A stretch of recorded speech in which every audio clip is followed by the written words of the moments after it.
Okay. सो बच्चों, आज हम लोगों का नेक्स्ट टॉपिक है नेशनल इनकम में how to calculate national income by income method. मैंने आपको बताया था नेशनल इनकम को कैलकुलेट करने का 3 मेथड्स होते हैं। नेशनल इनकम को हम लोग 3 मेथड्स के थ्रू कैलकुलेट कर सकते हैं। कौन कौन से? एक हमारा होता है वैल्यू एडेड मेथड, जिसको हम लोग प्रोडक्ट मेथड भी बोलते हैं। We have already studied. Second method होता है हमारा income method, and the last method is expenditure method. Okay, so आज की वीडियो में हम लोग इनकम मेथड देखेंगे कि इनकम मेथड के थ्रू हम लोग नेशनल इनकम को कैसे कैलकुलेट कर सकते हैं। सो एक छोटी सी, एक बहुत ही सिंपल सा मेथड है। इनकम मेथड से जब भी हम लोग नेशनल इनकम को कैलकुलेट करेंगे तो हम लोग स्टार्टिंग करते हैं एनडीपी एट एफसी से। अच्छा, ये हम लोग पढ़ चुके हैं कि नेशनल इनकम को हम लोग एनएनपी एट एफसी से डिनोट करते हैं। एनएनपी एट एफसी मतलब net national product at factor cost. What? Net national product at factor cost. NNP at FC से डिनोट करते हैं। और अगर मुझे एनएनपी एट एफसी निकालना है इनकम मेथड से तो मैं क्या यूज करूंगी? NDP at FC. मतलब मैं पहले क्या निकालूंगी? एनडीपी एट एफसी निकालूंगी। एनडीपी एट एफसी जैसे ही हमारा निकल जाएगा तो मुझे क्या निकालना है? मुझे निकालना है एनएनपी एट एफसी। और हम सब पहले ही पढ़ चुके हैं कि एनडीपी एट एफसी से एनएनपी एट एफसी पर जाने के लिए हमें क्या करना है? कुछ भी नहीं, सिर्फ एनएफआईए को ऐड करना है।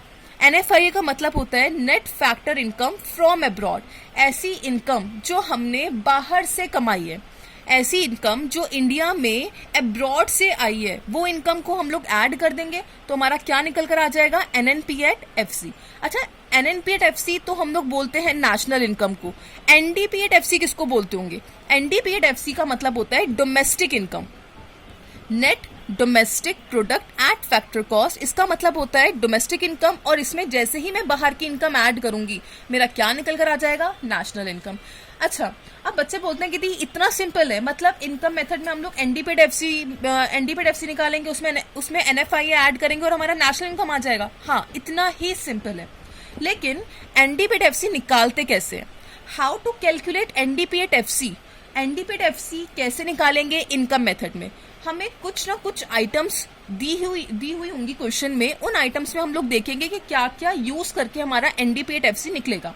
सो इनकम मेथड के थ्रू अगर मुझे नेशनल इनकम निकालना है तो मुझे सिर्फ और सिर्फ 3 चीजों की जरूरत होती है। मुझे सिर्फ और सिर्फ 3 चीजों की जरूरत होती है। क्या? एनडीपी एट एफसी कैसे निकालेंगे? C plus O plus M. C plus O plus M. Formula learn कर लो। C plus O plus M. C stands for compensation of employees.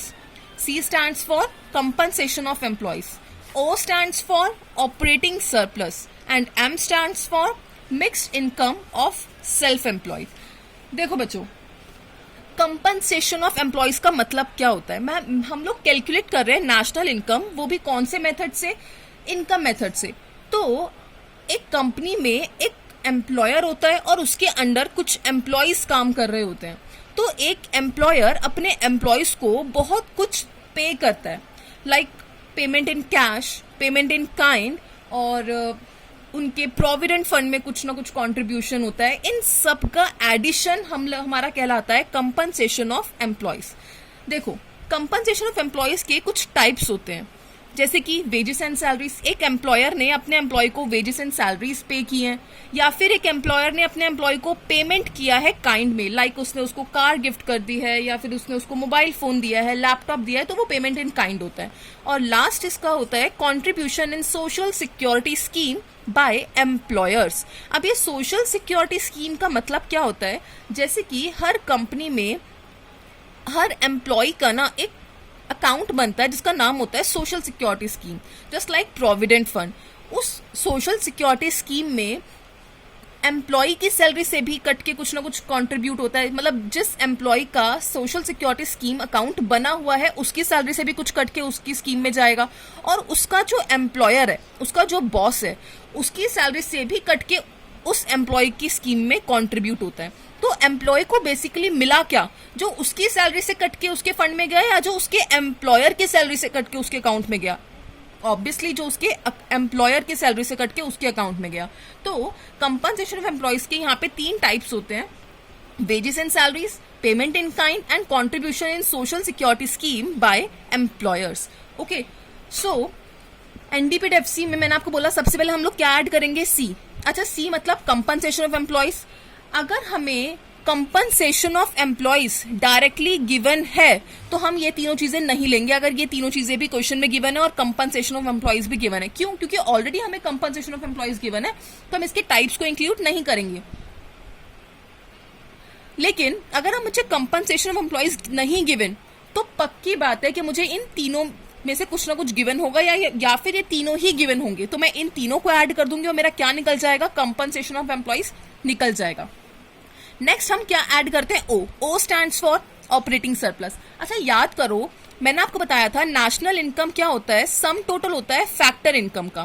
Factor income मतलब rent, interest, wages and profit, ये तीनों की तीनों factor income होती है, और इनका टोटल अगर मैं करूं तो वो मेरी इनकम मेथड निकल जाता है, नेशनल इनकम निकल जाती है इनकम मेथड से। अच्छा, इसमें से जो वेजेस हैं हमने देखा ये तो हमारा कंपनसेशन ऑफ एम्प्लॉयज में इंक्लूड हो गया। बाकी के ये 3 कहाँ गए? Rent, interest and profit. बेटा ये तीनों की तीनों चीजें हमारी आती हैं ऑपरेटिंग सरप्लस में। ऑपरेटिंग सरप्लस में हमारा क्या क्या आता है? Rent, interest, royalty and profit. ये चारों चीजें हमारी किस में आ जाती हैं? ऑपरेटिंग सरप्लस में आ जाती हैं। ठीक है जी। अच्छा, रॉयल्टी जो होती है ना, रॉयल्टी रेंट का ही एक पार्ट होती है, तो रेंट एंड रॉयल्टी भी आ सकता है या रॉयल्टी अलग से भी आ सकता है, एक ही बात है। Rent, interest, royalty and profit. ठीक है जी। अच्छा, यहाँ पर ये जो प्रॉफिट है ना, या तो प्रॉफिट आपको एग्जैक्टली ऐसे गिवन होगा, वरना प्रॉफिट के ना कुछ पार्ट्स होते हैं। देखो, किसी भी कंपनी में जब प्रॉफिट अर्न किया जाता है तो कंपनी अपने प्रॉफिट में से ना 3 काम करती है। क्या क्या करती है? कंपनी अपने प्रॉफिट में से अपने शेयर होल्डर्स को डिविडेंड डिस्ट्रीब्यूट करती है, कंपनी अपने प्रॉफिट में से अपना कॉर्पोरेट टैक्स पे करती है, कंपनी को भी तो प्रॉफिट पे टैक्स देना पड़ता होगा ना, वही। और कंपनी अपने प्रॉफिट में से कुछ रिटेन्ड अर्निंग्स रखती है। रिटेन्ड अर्निंग्स का दूसरा नाम होता है अनडिस्ट्रीब्यूटेड प्रॉफिट्स, मतलब कंपनी अपने कुछ फ्यूचर सर्कमस्टेंसेस के लिए बचा के रखती है।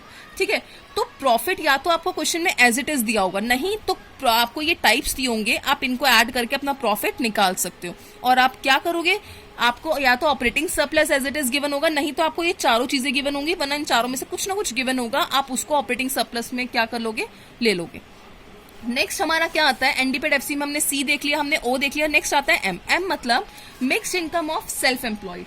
हमारे कुछ सेल्फ एम्प्लॉयड लोग होते हैं, जैसे कि कुछ लोग अपना खुद का काम कर रहे होते हैं, तो जो उनकी इनकम होती है उसको हम लोग क्या बोलते हैं? Mixed income of self employed. तो इन तीनों चीजों को, मतलब C compensation of employees plus operating surplus plus mixed income, इन तीनों चीजों को हम लोग ऐड करेंगे तो हमारा क्या निकल कर आ जाएगा? एनडीपीएफसी। और मैं आपको बता चुकी हूँ एनडीपीएफसी से हमें एनएनपीएफसी पे जाने के लिए क्या करना है? प्लस एनएफआईए करना है, तो हमारा क्या निकल कर आ जाएगा? एनएनपीएफसी मतलब नेशनल इनकम। बस ये छोटा सा और सिंपल सा हमारा टॉपिक होता है इनकम मेथड का। अपने नेक्स्ट लेक्चर में मैं इनकम मेथड का एक प्रैक्टिकल क्वेश्चन भी आपको करके दिखाऊंगी, और साथ में हम लोग करेंगे expenditure method. Okay, thank you.